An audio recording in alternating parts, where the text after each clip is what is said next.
Australia cemas China jalin kerjasama dengan militer Indonesia yang diprediksi jadi negara yang besar. China dan Indonesia sebetulnya saling membutuhkan.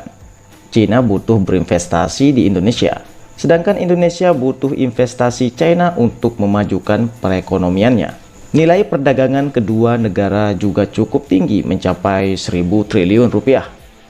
Dengan adanya hal ini bisa dipastikan ke depan perekonomian China dan Indonesia semakin membesar.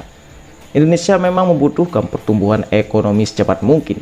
Dengan pertumbuhan ekonomi yang pesat, maka sektor pertahanan juga akan menguat. Presiden Indonesia sendiri yaitu Joko Widodo sejak tahun 2016 sudah mengajak para investor agar berinvestasi ke negeri ini. Tujuannya untuk memboosting perekonomian Indonesia secepat mungkin. Banyak dari Anda di ruangan ini yang sudah memiliki banyak dana. Jadilah bagian dari proses pembangunan di Indonesia. Dan saya berharap lebih banyak lagi di antara Anda yang akan berbisnis di Indonesia dalam waktu dekat, karena berbisnis di Indonesia merupakan suatu peluang. Ujar Jokowi dikutip dari setnek.co.id pada 29 November 2016 lalu. Jokowi juga bakal memudahkan para investor untuk berinvestasi di Indonesia. Saya di sini untuk meyakinkan Anda bahwa kami akan terus melakukan reformasi, menjadikan iklim investasi yang lebih ramah bagi dunia usaha, sehingga Indonesia bisa membangun infrastruktur untuk menunjang kemajuan ekonominya.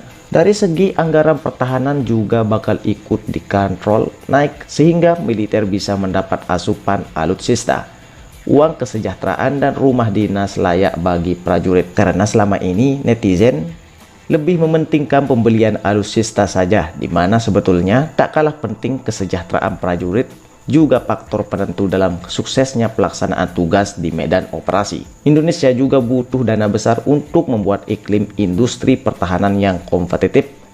Contohnya saat pemerintah Indonesia memesan kapal perang ke galangan swasta dalam negeri. Pesanan ini dapat membuat iklim industri pertahanan dalam negeri semakin kompetitif, supaya perusahaan-perusahaan senjata dapat menghasilkan inovasi untuk peralatan militer ke depannya. Dan juga secara tak langsung, jika pemerintah memesan senjata ke perusahaan swasta, maka akan memaksa perusahaan plat merah meningkatkan kinerjanya untuk semakin kreatif membuat alutsista. Jika tidak, mereka bisa disalip oleh perusahaan swasta tadi. Iklim seperti inilah minimal yang harus ada di dunia industri pertahanan dalam negeri Indonesia. Dan jalan tersebut ada bila perekonomian Indonesia terus merangkak naik, apalagi dengan adanya gangguan China di Natuna Utara, menjadi pemicu agar industri pertahanan Indonesia lebih giat berinovasi membuat perangkat militer. Berbagai prediksi mencuat di mana Indonesia memang akan jadi negara yang besar. Salah satu prediksi berasal dari pengamat militer China sendiri, yaitu Luo Yongkun. Luo juga menyebut Indonesia sangat berambisi jadi negara besar.